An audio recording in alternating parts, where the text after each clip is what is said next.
नमस्कार, मैं हूं रमेश भट्ट। ईरान ने सीज फायर के लिए अमेरिका का प्रस्ताव सिरे से खारिज कर दिया है।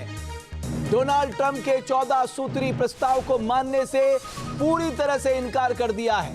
ईरानी सेना के प्रवक्ता इब्राहिम जुल्फकारी का बयान, हमारा रुख पहले दिन से नहीं बदला और ना ही कभी बदलेगा, ना कभी अभी और ना ही कभी भविष्य में समझौता करेंगे।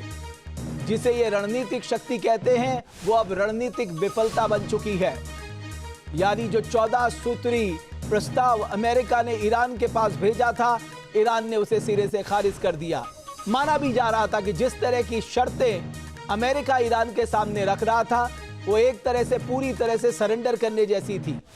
उन शर्तों को मानने से ईरान ने साफ इनकार कर दिया। अब सवाल यह है कि जो 5 दिन की मोहलत दी है डोनाल्ड ट्रंप ने, उसका क्या होगा? क्या मिडिल ईस्ट का संकट अब आखिरी मोड़ पर है? अमेरिकी राष्ट्रपति ट्रंप ने फिर एक नया दाव किया है। ट्रंप का कहना है कि ईरान परमाणु हथियार ना रखने पर सहमत हो गया है।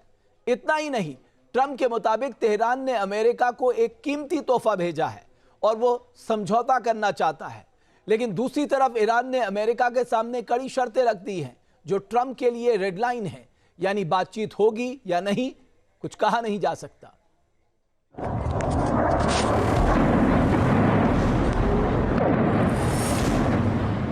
ट्रंप ने किया युद्ध में जीत का दावा।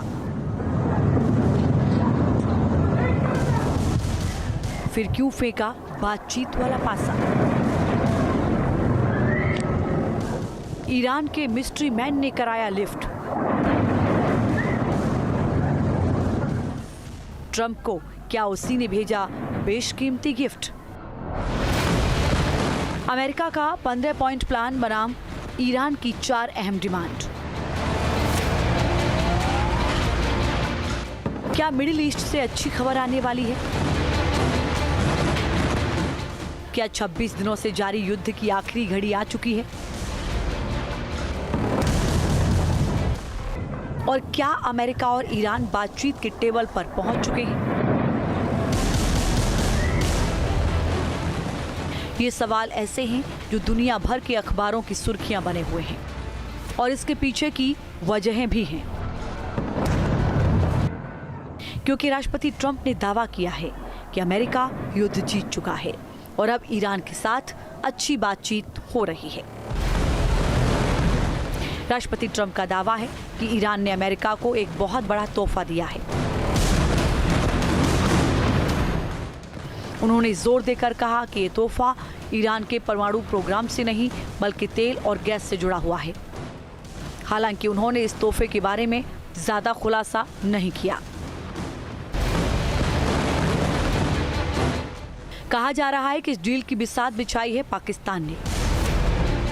ब्लूमबर्ग की रिपोर्ट के मुताबिक पाकिस्तान फील्ड मार्शल आसिम मुनीर ने सीधे ट्रंप से बात की। पाकिस्तान खुद को इस्लामाबाद में बातचीत की मेज सजाने के लिए पेश कर रहा है। सोमवार को आसिम मुनीर और ट्रंप के बीच हुई बातचीत ने इस डिप्लोमेसी को नई हवा दी है।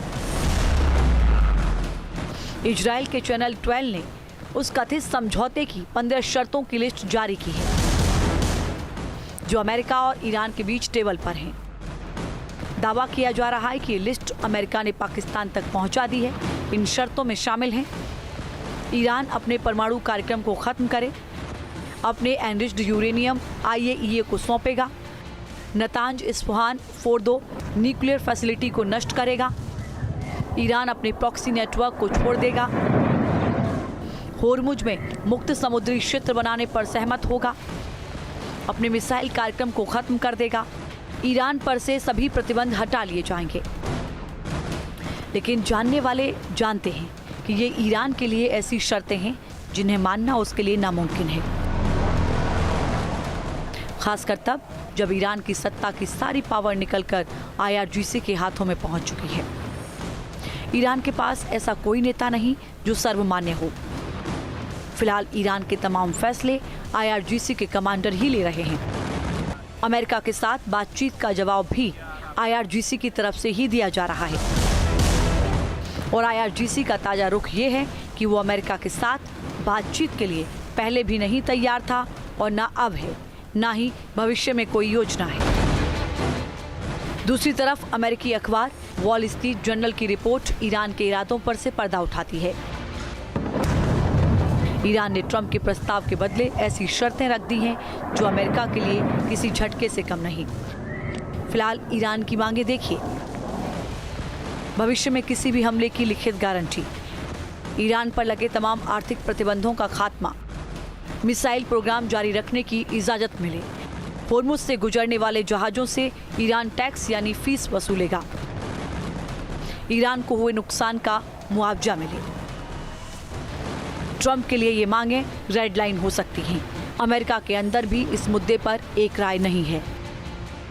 पूर्व एनएसए जेक सुलिवान ने शक जताया है कि वार्ता कामयाब हो पाएगी या नहीं। उनका कहना है कि युद्ध से पहले ईरान ने एक डील का प्रस्ताव दिया था जिसे अमेरिकी टीम समझ नहीं पाई और उसी के बाद हमला हुआ। युद्ध शुरू होने के बाद से ईरान का रुख और ज्यादा सख्त हो गया है। अब ताकत आईआरजीसी के हाथों में है, जिसके आगे अमेरिका भी बेबस है।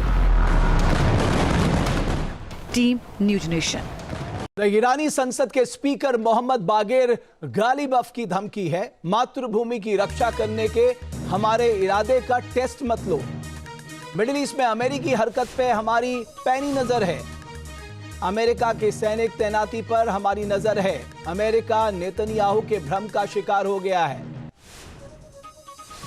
ईरान के इस्फहान में एक बार फिर बड़ा हमला हुआ है। इस्फहान में एक के बाद एक कई धमाकों की खबर है।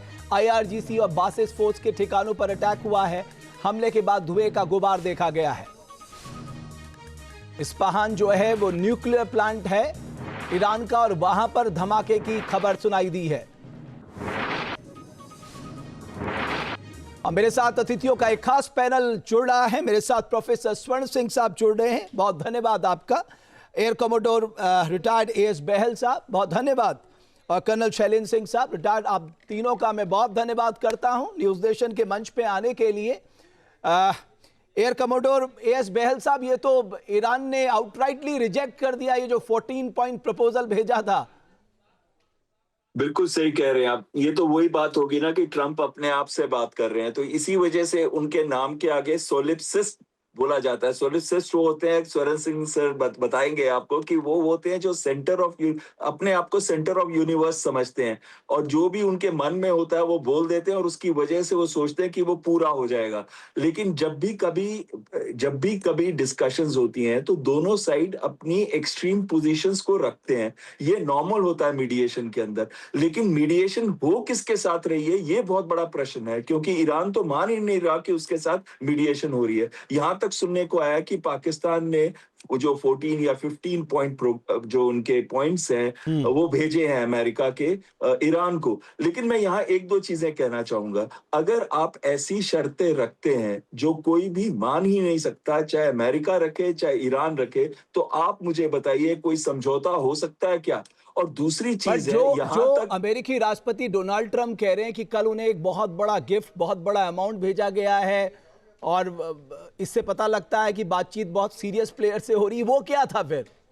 देखिए, अगर पाकिस्तान को वो इन्वॉल्व कर रहे हैं, अगर कर रहे हैं, वैसे तो कहते हैं इजिप्ट, टर्की और पाकिस्तान इसमें इन्वॉल्व है। अगर पाकिस्तान को इन्वॉल्व कर रहे हैं तो सोचिए कितने लेवल तक नीचे गिर चुके हैं ट्रंप। जिस कंट्री से WTC अटैक शुरू हुआ था और जहां पे ओसामा बिन लादेन फाइनली मिले थे अबोटाबाद में, लेकिन पाकिस्तान इस समय ये भूमिका इसलिए निभा रहा है ताकि वो अपनी रेलेवेंस बना सके इंटरनेशनल अरीना और गल्फ कंट्रीज के अंदर। लेकिन मैं यहाँ एक चीज कहना चाहूंगा, अभी हमें कोई भी बात किसी की माननी नहीं चाहिए। ये जरूर हो सकता है कि जो 7 रिफाइनरीज जिन पे हमले हुए थे और उनमें काफी डैमेज भी इनिशियली आया था, या गैस फील्ड पे जो डैमेज आया, हो सकता है कुछ अमेरिकन कंपनीज को ये दिया जाए कि आप इस डैमेज को ठीक करिए, और इसके बाद इसमें कुछ हिस्सेदारी की बात हो सकती है ताकि कभी भी फ्यूचर में वहां पे अटैक ना हो सके।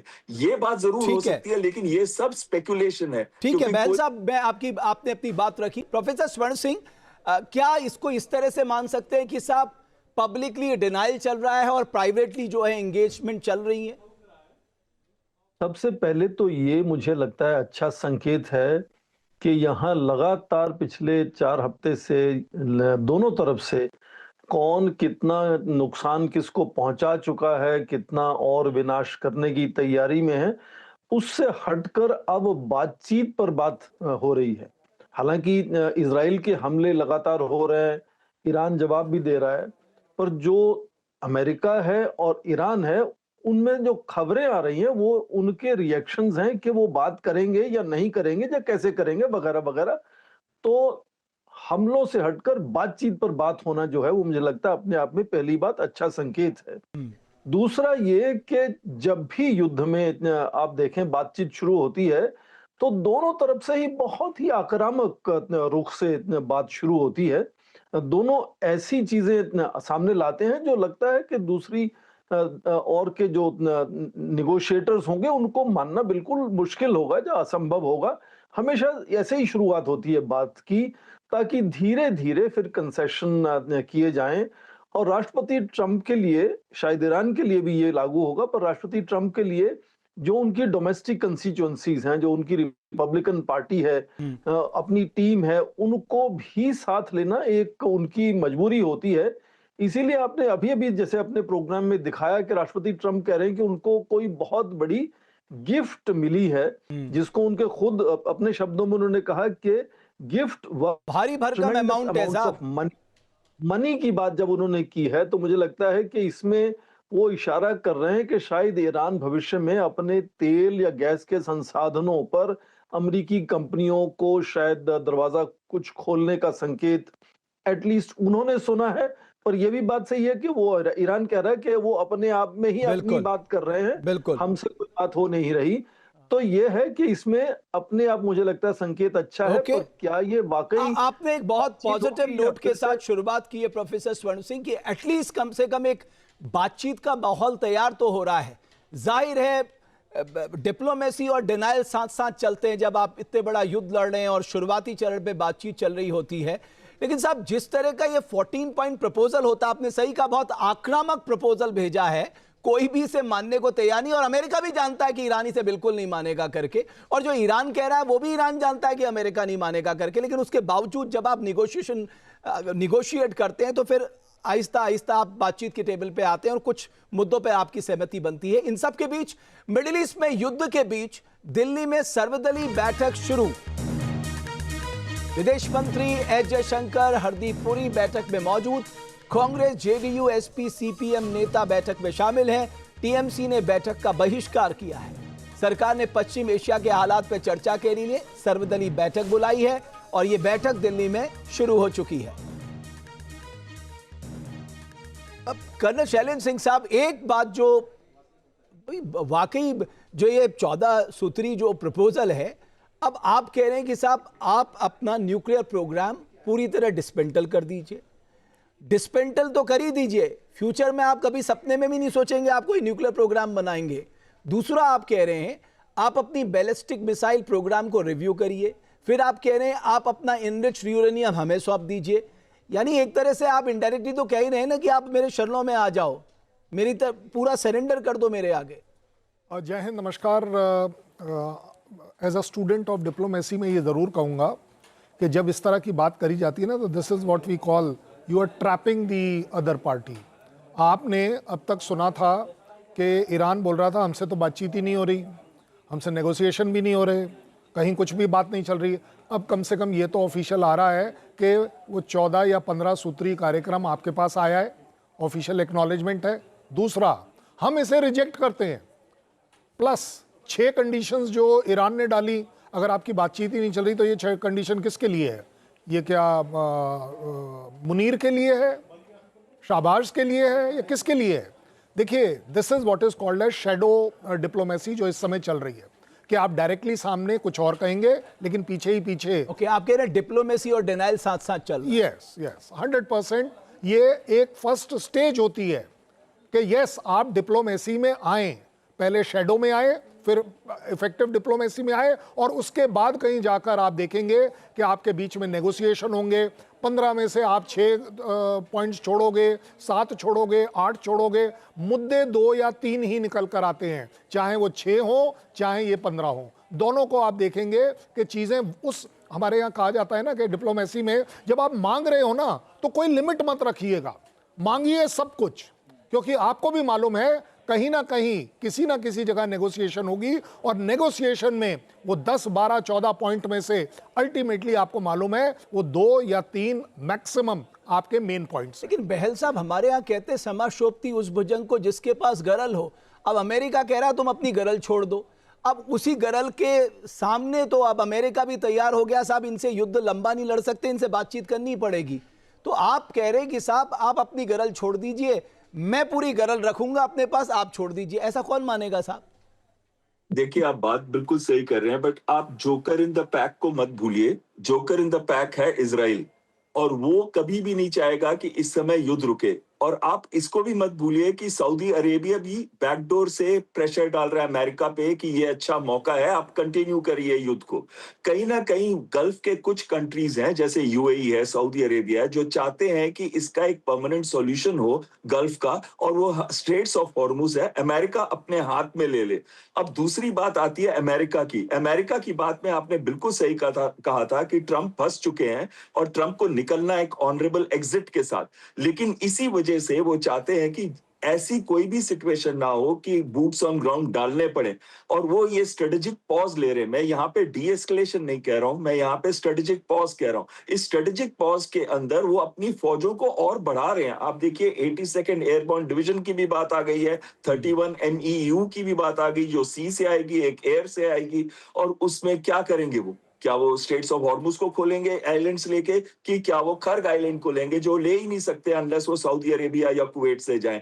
तो कहीं ना कहीं इस समय ट्रंप बहुत बुरी तरह से फंसे हुए हैं, और वो चाहते हैं कि डिप्लोमेटिक सॉल्यूशन हो। अगर एयरबोर्न डिवीजन का इस्तेमाल किया जाता है, मैं आपको वर्ल्ड वॉर 2 या उसके बाद की बात बताता हूं, नॉर्मल एट्रिशन रेट जो है उसके अंदर 15 से 20% होता है। अगर वो 5000 सोल्जर्स का इस्तेमाल करते हैं तो 600 से 800 सोल्जर्स या तो मारे जाएंगे या बुरी तरह से घायल होंगे अमेरिका के, और वो बॉडी बैग्स ट्रंप अफोर्ड नहीं कर सकते। ये अलग बात है कि ट्रंप कभी भी उतनी डीप स्टडी नहीं करते डिसीजन लेने से पहले कि इसके आउटकम्स क्या होंगे या इसका क्या खामियाजा देना पड़ेगा। आखिरी चीज मैं कहना चाहता हूं, आखिरी चीज मैं ये कहूंगा कि इस समय डिप्लोमेसी बढ़ रही है, ये बात बिल्कुल सही है। इस समय बैकडोर डिप्लोमेसी चल रही है, लेकिन इसके बाद डिप्लोमेसी फ्रंट पे भी आएगी। बात कर रहे थे इस्लामाबाद के अंदर मीटिंग होगी, जहां पे भी मीटिंग हो, लेकिन उससे भी महत्वपूर्ण चीज है कि जो बेसिक्स है उस पे अग्रीमेंट किया जाए कि आगे कभी ये अटैक्स ना हो। बिल्कुल बहल साहब, आपने सही कहा रहे। प्रोफेसर स्वर्ण सिंह। लेकिन आप देखिए ना, ईरान के पास भी, चाहे ईरान पब्लिकली डिनायल मोड में है, लेकिन ईरान की खुद की स्थिति देखिए। मैं देख रहा था उनका इन्फ्लेशन ऑलमोस्ट 70-80% बढ़ चुका है, फूड प्राइसेस 100% से ज्यादा बढ़ चुके हैं, वहां पर लोगों के पास पैसे नहीं है। इस फेस्टिवल में भी रिपोर्ट आई थी, रॉयटर्स ने रिपोर्ट दिखाई थी, अल जजीरा ने रिपोर्ट दिखाई थी कि पहले जो कमाई होती थी उससे 1/3 कम कमाई हुई है। आपके 70-80% मिसाइल लॉन्चर्स तबाह हो चुके हैं, आपकी नेवी डिस्ट्रॉय हो चुकी है, आपकी एयरफोर्स खत्म हो चुकी है, तो आपके पास रास्ता भी नहीं बच रहा है कुछ। नहीं, इसमें कोई दो राय नहीं है कि बहुत शक्ति है अमेरिका में और इजराइल में विनाश करने की, और लगातार जब 4 सप्ताह से हो रहे हैं हमले ईरान के ऊपर, तो विनाश तो हुआ ही होगा। और पहले से ही करीब 30 साल से लगातार वो सैंक्शंस झेल रहे हैं, तरह तरह की उनके ऊपर प्रतिबंधन और रुकावटें लगाई हुई हैं, तो लगातार आर्थिक संकट तो वहां बना हुआ है। पर यह भी मानना होगा कि ये भी सोच है ईरान में कि क्या ईरान को बार बार इस तरह से हमले झेलने होंगे या कोई रास्ता निकालना होगा। इसीलिए वो लगातार कह रहा है कि उनको एक गारंटी चाहिए यदि बातचीत होती है उसमें, कि इस तरह के हमले जो हैं वो बार बार ईरान के ऊपर नहीं होंगे। और उसी को लेकर वो ये भी कह रहा है कि सैन्य ठिकानों से अपनी सेनाएं अमेरिका को हटा लेनी चाहिए इस क्षेत्र से, वगैरह वगैरह। वो कहां तक मानी जाएंगी नहीं पता। ठीक वैसे ही इजराइल भी यही कहता है कि उनको जब बार बार सुनाई देता है ईरान से आवाज डेथ टू इजराइल या डेथ टू अमेरिका, तो वो भी इस खतरे को खत्म करने की तलाश में है। बिल्कुल। और प्रोफेसर स्वर्ण सिंह, मैं अभी अपने सहयोगियों से पूछ रहा हूं, क्या डोनाल्ड ट्रंप साहब उठ गए होंगे? अगर उठ गए होंगे तो उनका बयान अब तक नहीं आया, बिकॉज वो सुबह उठ के पहला काम यही करते हैं। में मैं छोटी सी बात आपको कह रहा था कि 15 सूत्रीय कार्यक्रम में बहुत सी चीजें हैं, उसमें यह भी कहा गया कि 1 महीने के लिए युद्ध विराम होगा, रोकने की, हम लोग को युद्ध विराम नहीं हो रहा, हमले रोके जाएंगे, केवल इस पे ये बात हो रही है ताकि बातचीत आगे बढ़ सके।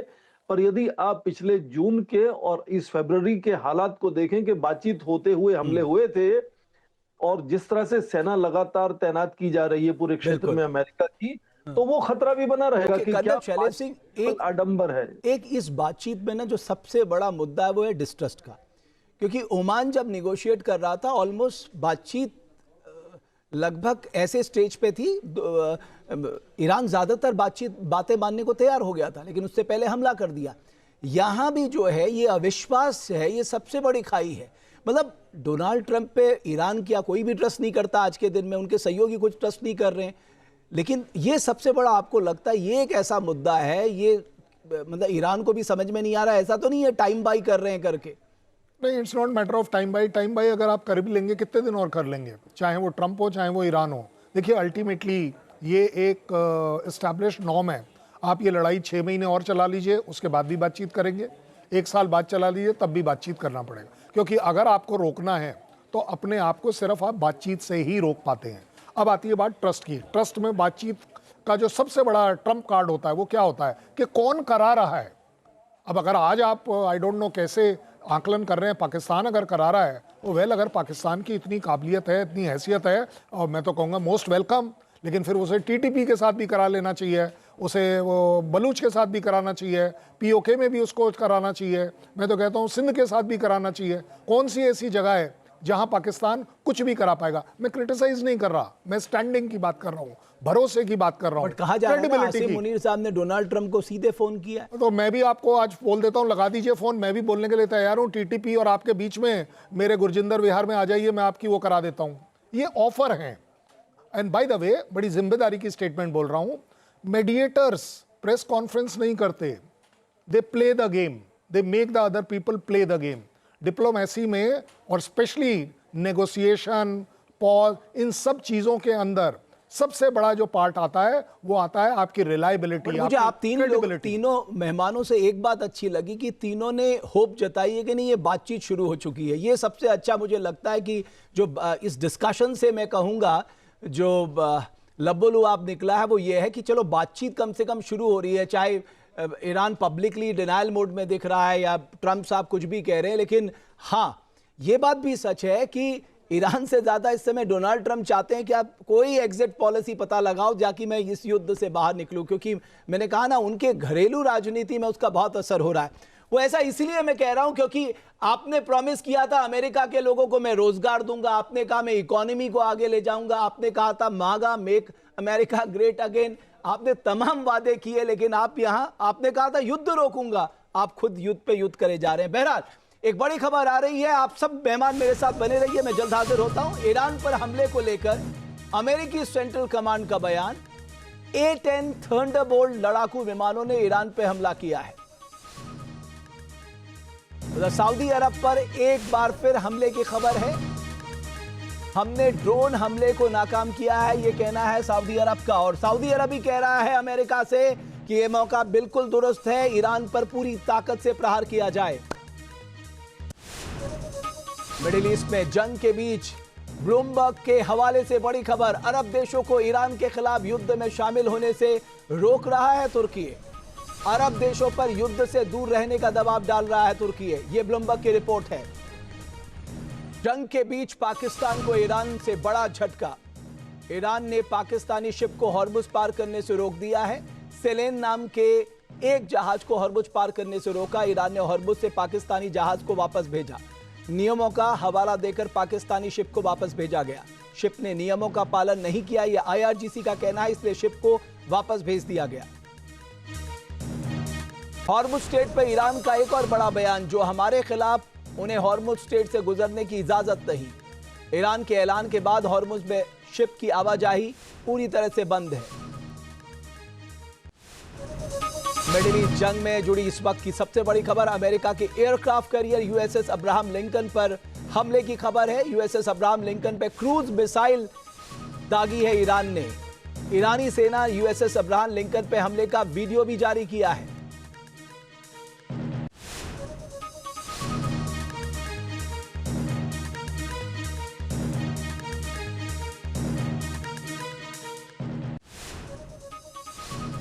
ईरान के निशाने पर अमेरिकी एयरक्राफ्ट कैरियर आ गए हैं। इससे पहले 12 मार्च को अरब सागर में तैनात अमेरिकी युद्धपोत यूएसएस गेराल्ड में आग लग गई थी। ईरान का दावा है कि उसने गेराल्ड को निशाना बनाया था। हालांकि अमेरिकी ने उसका खंडन किया था और कहा था कि यह आग किसी और वजह से लगी है। वहीं अब ईरान ने अब्राहम लिंकन को टारगेट किया है। अमेरिका, इजराइल और ईरान की जंग पूरे मिडिल ईस्ट में तनाव का कारण बन रही है। बिगड़ते हालात के बीच खतरा अब रीजनल वॉर का है। सऊदी अरब और यूएई के तेवरों ने कैसे टेंशन में इजाफा किया है, इस रिपोर्ट के जरिए आपको दिखाते हैं।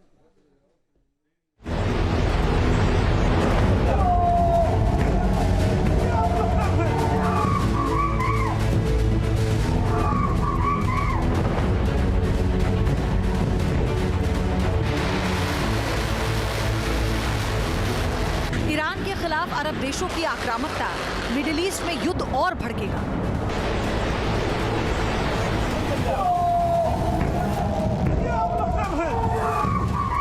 सऊदी अरब और यूएई का टूट रहा सब, तेहरान से सीधे भिड़ने की तैयारी।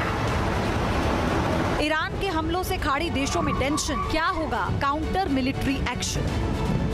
पश्चिम एशिया में अब रीजनल वॉर का खतरा बढ़ने लगा है। ईरान की ओर से लगातार किए जा रहे हमलों के बाद अब अरब देशों का गुस्सा भड़क रहा है।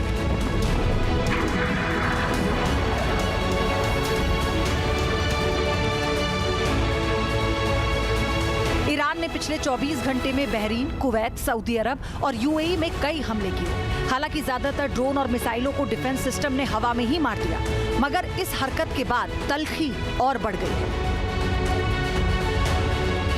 हालात इतने बिगड़ चुके हैं कि दो बड़े मुस्लिम देश सीधे जंग में कूदने की तैयारी कर रहे हैं। यानी मुस्लिम वर्ल्ड में ही दरार पड़ चुकी है, जिसका अंजाम बेहद विध्वंसक हो सकता है। दी वॉल स्ट्रीट जर्नल की एक रिपोर्ट में दावा किया गया कि सऊदी अरब और यूएई ने ईरान के खिलाफ युद्ध में शामिल होने के लिए कुछ कदम उठाए हैं। सऊदी अरब ने अमेरिकी सेना को अपना किंग फादर एयरबेस इस्तेमाल करने की इजाजत दे दी है। वहीं यूएई ने देश के एक ईरानी हॉस्पिटल और क्लब को बंद कर दिया है। तेहरान के लिए ये ठिकाने बेहद अहम बताए जा रहे हैं। दोनों देश अब ईरान के खिलाफ मिलिट्री एक्शन को लेकर भी लगातार मंथन कर रहे हैं। दरअसल ईरान ने पड़ोसी देशों में मौजूद ठिकानों को निशाना बनाकर अमेरिका और इजराइल के हमलों का बदला लिया। इजराइल के हालिया हमले में ईरान के पार्स गैस फील्ड को निशाना बनाया गया था, जिसके जवाब में तेहरान ने पूरे मिडिल ईस्ट में ऊर्जा से जुड़ी बुनियादी ढांचों पर जवाबी हमले किए। इसके बाद ईरान ने साफ कर दिया था, अगर उनके एनर्जी सेक्टर को टारगेट किया गया तो वो खाड़ी के देशों के सभी एनर्जी और वाटर प्लांट तबाह कर देगा। ईरान की इसी धमकी के बाद अरब देशों का पारा चढ़ गया है। तकरार के बीच सऊदी अरब पहले ही ईरान के मिलिट्री अटाचे, असिस्टेंट मिलिट्री अटाचे समेत दूतावास के 5 कर्मचारियों को निकाल चुका है। इसके बाद सऊदी से जुड़ी ऐसी खबर आई जो चुनौतियां बढ़ा सकती है। न्यूयॉर्क टाइम्स की रिपोर्ट में दावा किया गया कि सऊदी अरब ने अमेरिका से ईरान के खिलाफ मिलिट्री एक्शन जारी रखने की अपील की है। न्यूयॉर्क टाइम्स ने अमेरिकी अधिकारियों के हवाले से बताया कि सऊदी अरब के क्राउन प्रिंस मोहम्मद बिन सलमान ईरान के खिलाफ ये युद्ध जारी रखने के लिए राष्ट्रपति ट्रंप पर दबाव डाल रहे हैं। एमबीएस के नाम से मशहूर सऊदी क्राउन प्रिंस ने इसे मिडिल ईस्ट को फिर से गढ़ने का एक ऐतिहासिक अवसर बताया। सऊदी अरब ने अमेरिका के ईरान के एनर्जी इंफ्रास्ट्रक्चर पर भी हमला करने पर जोर दिया है। चर्चा तो यहाँ तक है कि मुस्लिम देश चाहता है कि अमेरिका ग्राउंड ऑपरेशन कर तेहरान की सत्ता का तख्ता पलट कर दे। रिपोर्ट के मुताबिक क्राउन प्रिंस का तर्क है कि तेहरान खाड़ी क्षेत्र की स्थिरता के लिए लगातार बना रहने वाला खतरा है, एक ऐसा खतरा जिसे सिर्फ कंट्रोल कर खत्म किया जा सकता है। यही वजह है कि सऊदी अरब खुद ईरान की बर्बादी चाहता है और वो इसके लिए अमेरिका से बड़े एक्शन की मांग कर रहा है। सऊदी अरब की ओर से पहले ही कहा जा चुका है कि ईरान के खिलाफ मिलिट्री एक्शन लेने का फैसला फिलहाल रिजर्व रखा गया है। सऊदी अरब आगे क्या करेगा, इस पर सबकी निगाहें टिकी हैं। मगर सवाल है कि सऊदी की ओर से ईरान के खिलाफ आक्रामकता क्यों दिखाई जा रही है। दरअसल सऊदी अरब मौजूदा हालात का फायदा उठाकर ईरान को सैन्य रूप से कमजोर करना चाहता है। सऊदी की कोशिश पश्चिम एशिया में खुद पावर सेंटर बनने की है। अपना मकसद पूरा करने के लिए सऊदी अरब लगातार मौके की तलाश में है। अगर अमेरिका ने क्राउन प्रिंस की बात मानी तो हालात कितने बिगड़ जाएंगे, इसे लेकर तमाम अटकलें लगाई जा रही हैं। इस बीच ईरान ने साफ कर दिया है कि अगर अमेरिका ग्राउंड फोर्स उतारता है या आगे कोई बड़ा एक्शन लेता है तो पूरे पश्चिम एशिया को दहला दिया जाएगा।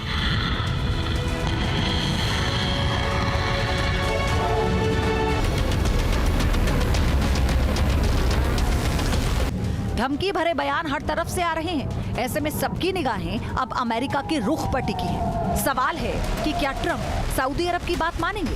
सवाल ये भी है कि अगर सऊदी अरब और यूएई अपनी अपनी सेनाओं को जंग के मोर्चे पर उतारते हैं तो क्या थर्ड वर्ल्ड वॉर का बिगुल बच जाएगा? Team news nation. अमेरिका के पूर्व राष्ट्रीय सुरक्षा सलाहकार जॉन बोल्टन का बयान आया है। घायल मुस्तफा खामनेई को जिंदा छोड़ना गलती होगी। जॉन बोल्टन ने कहा है कि मुस्तफा को जिंदा छोड़ा गया तो वो दोबारा दुस्साहस करेगा और वो दोबारा परमाणु कार्यक्रम शुरू करने में जुट जाएगा। इधर युद्ध के बीच गोला बारूद भंडार बढ़ाने में जुटा अमेरिका वॉर डिपार्टमेंट ने गोला बारूद के लिए समझौता किया है। हैनीवेल कंपनी के साथ अमेरिका का गोला बारूद के लिए समझौता हुआ है। ये बात खुद अमेरिकी वॉर डिपार्टमेंट ने कही है।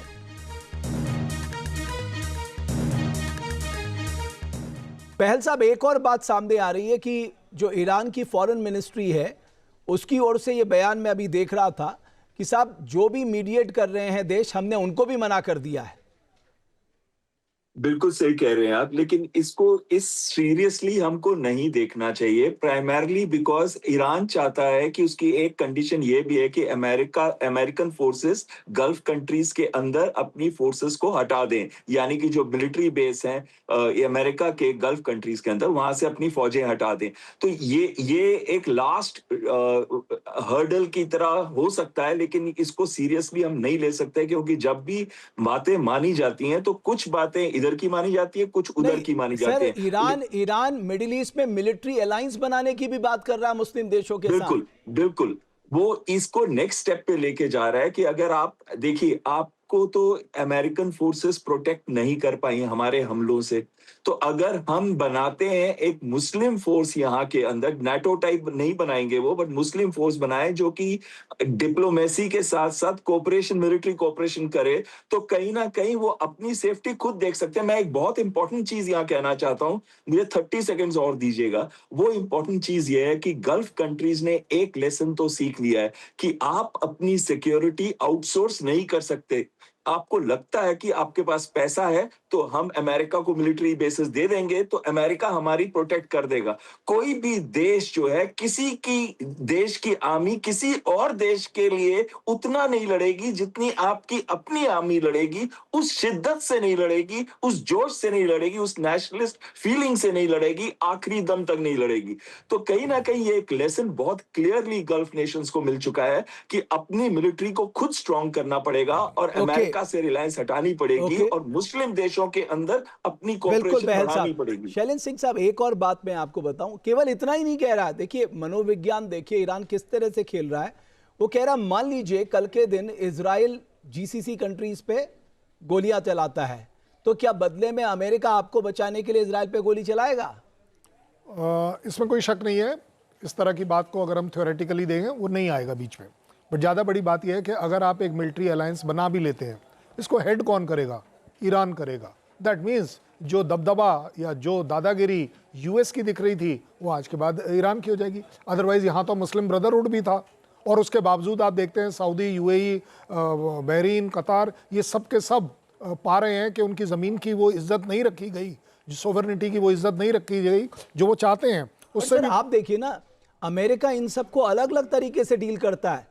कभी आपने देखा एक साथ ये सारे लोग अमेरिकी राष्ट्रपति से मिले, सब अलग अलग मिलते हैं, इसलिए अमेरिका बड़ी स्मार्टली इनको हैंडल करता है। वो जानता है एक देश दूसरे देश को पसंद नहीं करता, ये अमेरिका उनको इसी तरह से हैंडल करता है और ईरान इसे बेहतर जानता है। हर कंट्री के अपने अपने इंटरेस्ट हैं और हमें भी ये एज अ इंडियंस ऑल्सो मैं कह सकता हूँ, हर कंट्री के अपने इंटरेस्ट को आपको रिस्पेक्ट करना चाहिए, उसको डील करना चाहिए। बट वहीं से बात ये अगर निकल कर आती है तो आप मुझे बताइए, जब हम बात कर रहे हैं कि एग्रीमेंट होगा या कोलिजन होगा, अलायंस होगा, अगर थ्योरेटिकली देखें तो एग्रीमेंट क्या है? एग्रीमेंट तो सऊदी और पाकिस्तान का भी है। लड़ने के लिए आ रहा है कोई आपके लिए? आप मुझे बताइए कोई ऐसा एक एग्जाम्पल दीजिए जहां मैं मान सकता हूं नॉर्थ कोरिया ने जरूर अपनी फोर्सेस भेजी, बट वो आपकी लड़ाई नहीं लड़ सकते। लड़ाई आपको खुद ही लड़नी पड़ेगी। आपके जो अपने इंटरेस्ट हैं, आज के बाद एक्चुअली प्रूव ये हो गया, मिडिल ईस्ट की इस लड़ाई से दुनिया में फिर से प्रूव हो गया कि आपको कोई सिक्योरिटी अम्ब्रेला नहीं दे सकता। प्रूफ तो ये भी हो गया कि अब तक अमेरिका ये जीसीसी कंट्रीज को दुधारू गाय की तरह धोता था और जब उन पे सबसे बड़ा कष्ट आया तो उनका कुछ नहीं बचा पाया उनको। ये भी प्रूफ हो गया सर। 100% बिल्कुल बिल्कुल, आप और मैं सेम बात कर रहे हैं। इसीलिए मैं कह रहा हूं, अब आप देखेंगे कि ना केवल यूएस बल्कि आपने ऑलरेडी देख लिया, फ्रांस बोल रहा है कि मुझे और न्यूक्लियर बॉम्ब बनाने चाहिए, मैं बाकियों को भी कवर करूंगा। अब पूरी दुनिया में एक नई होड़ लगेगी कि अपने एयर डिफेंस सिस्टम मजबूत करिए, अपने फ्लाइंग को मजबूत करिए। ऑपरेशन वेनेजुला के बाद ही सवाल उठ गया था कि साहब आपको अपनी ताकत बढ़ानी होगी। लेकिन एक बात जो प्रोफेसर स्वर्ण सिंह, कुल मिलाकर बात यहीं तक आ रही है कि साहब ये एग्जिट पॉलिसी आपको लगता है कि ईरान से ज्यादा बेताब ट्रंप साहब दिखाई दे रहे हैं? क्योंकि घरेलू मोर्चे वो बिल्कुल अलग थलग पड़ चुके हैं, दुनिया में वो अलग थलग पड़ चुके हैं, और ये वॉर नैरेटिव जो है ना, एक तरह से अभी मैं कर्नल साहब से बात भी कर रहा था, ये ईरान पहले ही हफ्ते में जीत चुका है। उसमें दो चीजें समझना जरूरी है यहाँ। पहली बात तो ये कि अमेरिका से हमें लगातार खबरें मिलती रहती हैं, वहाँ का मीडिया इसके बारे में लिखता है, विदेश का मीडिया जो वहाँ पर है वो हमें बताता है। तो शायद हमारी समझ या जानकारी, जो हमारी जानकारी है कि कितना दबाव राष्ट्रपति ट्रंप पर है, वो बहुत ज्यादा अच्छी है। क्या इस तरह का लगातार दबाव ईरानी नेतृत्व पर भी वहां अंदरूनी तौर पे पड़ रहा है या नहीं, उसकी खबर नहीं है। पहली बात तो ये है। दूसरी बात कि क्योंकि अमेरिका ने ये हमला शुरू किया है, इसलिए ज्यादातर अपेक्षा यही रहेगी कि शायद उनको ही पहले प्रोफेसर इसके स्वर्ण बारे सिंह, मैं में- माफी चाहता हूं, एक फर्क आपको दिखेगा। देखिए, अमेरिका में भी खुलकर लोग बोल रहे हैं, उनके इंटरनल डिपार्टमेंट से बोल रहे हैं आपने ईरान पे हमला गलत किया, चाहे वो तुलसी गोबार्ड की 2025 की रिपोर्ट हो, चाहे वो अभी उनके काउंटर टेररिज्म के डायरेक्टर जिन्होंने रिजाइन किया हो, जो केंट। उधर ईरान में अगर आप देखेंगे तस्वीर पूरी उलट गई है। जहां पर इंटरनल कॉन्फ्लिक्ट दिखाई दे रहे थे, लोग सड़कों पे आ गए थे, वहां पर महंगाई, सारी व्यवस्था थी, अभी सब एकजुट दिखाई दे रहे हैं। अभी आपने देखा एक भी कोई बात सामने आ रही हो? नहीं, पर उसमें ये मैं कह रहा हूं कि वहां क्या कोई विरोध में भी आवाजें हैं, होंगी। इसकी जानकारी बाहर नहीं आ रही है। और दूसरी बात यह है कि ईरान क्योंकि इसमें एक तरह से हमला झेल रहा है, इसलिए उसको युद्ध जीतना नहीं है। मैं हमेशा कहता हूं ईरान को युद्ध जीतना जरूरी नहीं है, उसको केवल हारना नहीं है, युद्ध में बने रहना है। और यदि वो बना रहता है तो ये लगातार जो सामने दबाव बन रहा है राष्ट्रपति ट्रंप के ऊपर, उनको मजबूर करेगा। प्रोफेसर स्वर्ण सिंह, यही तो मिसकैलकुलेशन हो गया। बताया ये गया था, चाहे वो आईडीएफ हो, उसने ये कहा था कि साहब हम इनकी रिजीम के बड़े नेताओं को मार देंगे, कुछ बड़े कमांडर को मार देंगे, उसके बाद वहां विद्रोह हो जाएगा। तो मोसाद और सीआईए को यह जिम्मेदारी दी थी। तो अभी खबरें इस तरह की भी चल रही, नेतन्याहू साहब इस बात से बड़े नाराज हैं कि जो हमने कैलकुलेशन लगाई थी वो तो हुआ ही नहीं कुछ। बिल्कुल, वो तो अब शायद ज्यादातर जानकारी यही है कि राष्ट्रपति ट्रंप शायद प्रधानमंत्री नेतन्याहू के कहने से इस युद्ध में शामिल हुए, या शायद इसलिए भी कि उनको पूरा भरोसा था कि यदि वो इसमें ना भी शामिल हुए तो इजराइल जो है वो हमला करेगा ईरान के ऊपर। वो इतिहास में इस तरह के कई बार हमले कर चुका है, अपने पड़ोसी देशों के ऊपर बार बार इस तरह के हमले करता है। अभी आप देखें, अक्टूबर से जो युद्ध विराम हुआ है पूरा पैलेस्टाइन में, गाजा में, वहां आज का आंकड़ा है कि 700 से ऊपर फिर मर चुके हैं पैलेस्टीनियन, जो लगातार इस युद्ध विराम का उल्लंघन होता रहता है। तो इजराइल का जो तरीका है अपने आप को सुरक्षित बनाए रखने का, वो ये साफ दिखाता है कि उन्होंने हमला करना था, इसलिए राष्ट्रपति ट्रंप उसमें आ गए साथ। वो शायद इसलिए भी आए कि उनको लगा कि जिस तरह से वेनेजुएला में एक बहुत जल्दी से उन्होंने सफलता पा ली है, वैसे ही शायद एक और उदाहरण वो दोहरा देंगे ईरान में भी, जो नहीं हुआ और ऐसे होने वाला नहीं था। ये बहुत से लोग पहले से कह चुके थे कि ईरान में वैसा नहीं हो सकता है। बहल तो साहब एक और, जी बहल साहब एक और बात, सऊदी अरेबिया, पहले तो हम सोच रहे थे कहीं ऐसा तो नहीं कि जूइश कम्युनिटी इस तरह की खबरें छपवा रही हैं। अब तो ये खबर कंफर्म हो गई है कि सऊदी अरेबिया कह रहा है कि साहब नहीं, पूरी ताकत से प्रहार करो, अभी ये सही मौका है, यही उचित मौका है। तो आपको लगता है ये जीसीसी देश भी बंट गए हैं आपस में इस बात को लेके कि ईरान को पूरी तरह से समाप्त करना है या इस हमले को यहीं पर रोक देना है? दो चीजें हमको देखनी पड़ेंगी। एक है कि शिया कम्युनिटी के जो खलीफा हैं ईरान, और एक है कि सुन्नी कम्युनिटी के जो खलीफा हैं, जिसमें टर्की और सऊदी अरेबिया दोनों कॉम्पिटिटर की तरह दिखते हैं। तो कहीं ना कहीं आप देखिए कि टर्की का स्टैंड बड़ा क्लियर है कि ईरान के ऊपर हमले इलीगल हैं, उनको रोके जाएं। लेकिन सऊदी अरेबिया का देखिए आप, सऊदी अरेबिया का इस युद्ध को शुरू करने से पहले ही ट्रंप के साथ जो बात हुई थी एमबीएस की, तो एमबीएस ने बहुत क्लियरली कहा था आप जाइए, अटैक करिए, उनको एनकरेज किया था, उनको प्रोत्साहन दिया था। और अब भी जब ये बात हो रही है सीज फायर की, तो ऐसे टाइम पे भी उन्होंने अपना जो मैसेज दिया वो बहुत क्लियर दिया है कि ये अपॉर्चुनिटी है, इस अपॉर्चुनिटी को छोड़ना नहीं है। आप उस पे जाके बेशक ग्राउंड ऑपरेशन करिए, स्ट्रेट्स ऑफ हॉर्मुज पे कंट्रोल लीजिए और अमेरिका का कंट्रोल होना चाहिए। अब देखिए वो भी अमेरिका को कंट्रोल में उनको फंसाना चाहते हैं जैसे नेतन्याहू ने फंसाया है, और इसका सबसे बड़ा खामियाजा ट्रंप खुद भुगतेंगे। सर फिर डोनाल्ड ट्रंप क्या गलत कर रहे हैं? अगर वो ये मान के चल रहे हैं कि मुझे ईरान में युद्ध करने से जीसीसी कंट्रीज ने भी उकसाया, तो कह रहे हैं साहब अगर युद्ध रोकना है तो 2.5 बिलियन दो, अगर नहीं रोकना है तो 5 बिलियन दो, तो गलत क्या कह रहे हैं फिर?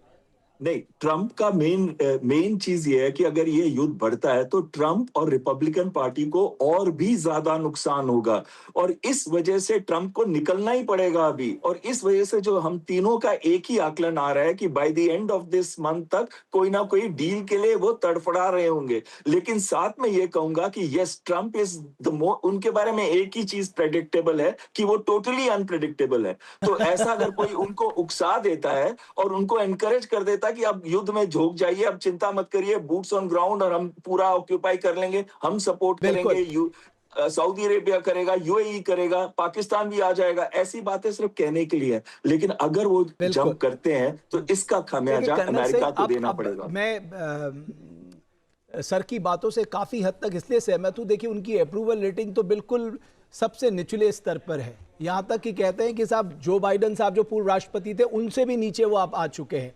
और हर स्तर पे आप देखिए ना, आपने कहा मैं जॉब्स लेके आऊंगा, आप फेल हो गए। आपने कहा मैं इकोनॉमी को आगे ले जाऊंगा, आप फेल हो गए। आपने कहा कि साहब मैं मेक अमेरिका ग्रेट अगेन का काम करूंगा, आप उस पर फेल हो गए। यानी किसी, आपने कहा मैं युद्ध रुकवाऊंगा, 1 महीने में आप यूक्रेन और रशिया का युद्ध रुकवाने वाले थे, आप वहां फेल हो गए।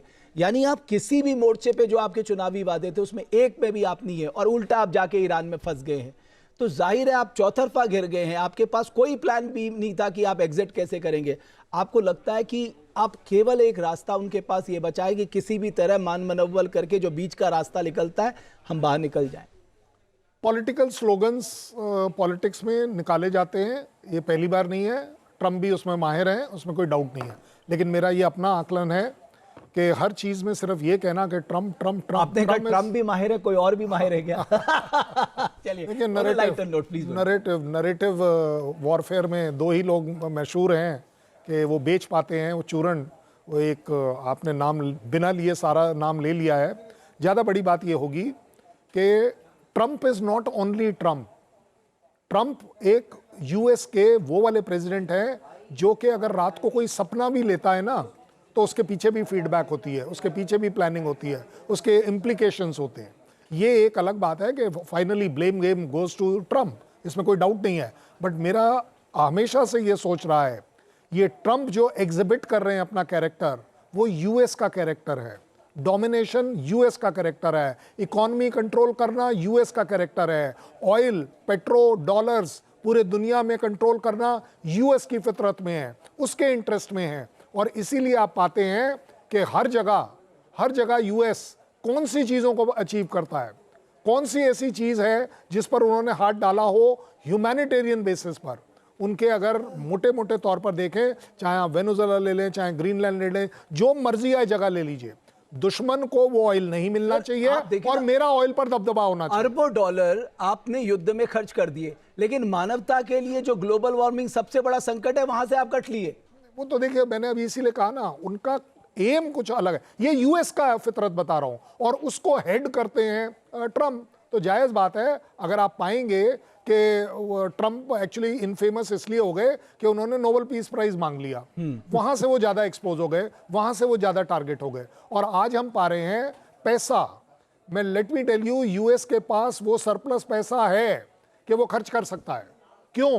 क्योंकि वो वहीं से कमा रहा है। आपको क्या लग रहा है? 25 मैं यही बोल रहा हूं कि मिडिल ईस्ट में बिलियन है और 39 ट्रिलियन उसका डेथ है। मैं यही कह रहा हूं कि आप अगर देखें मिडिल ईस्ट में ये जो बेसेस हैं, ये आपको क्या लग रहा है? ह्यूमैनिटेरियन है, फ्री फंड के हैं, कमाई हो रही है, ऐसा नहीं है कमाई नहीं हो रही। ये लड़ाई के साथ चलते चलते, अगर आपको याद हो, जब यूक्रेन वॉर स्टार्ट हुआ था जी। तो डिफेंस इंडस्ट्री ऑफ यूएस 37% उनके शेयर मार्केट ऊपर चले गए। हाँ, तो ये तो हथियारों का बहुत बड़ा खेल है साहब, बिल्कुल सही कहा। मैं आप सब मेहमानों का बहुत धन्यवाद करता हूं, आपने अपने अनुभव साझा किए, बहुत आभार, बहुत धन्यवाद आपका। आपके मोबाइल पर तुरंत आएगी ब्रेकिंग न्यूज, स्क्रीन पर सबसे पहले दिखेगी बड़ी खबर, देश दुनिया की हर खबर एक जगह। अब आपके मोबाइल पर तुरंत फटाफट इंस्टॉल कीजिए न्यूज नेशन ऐप और रखिए खुद को अपडेट।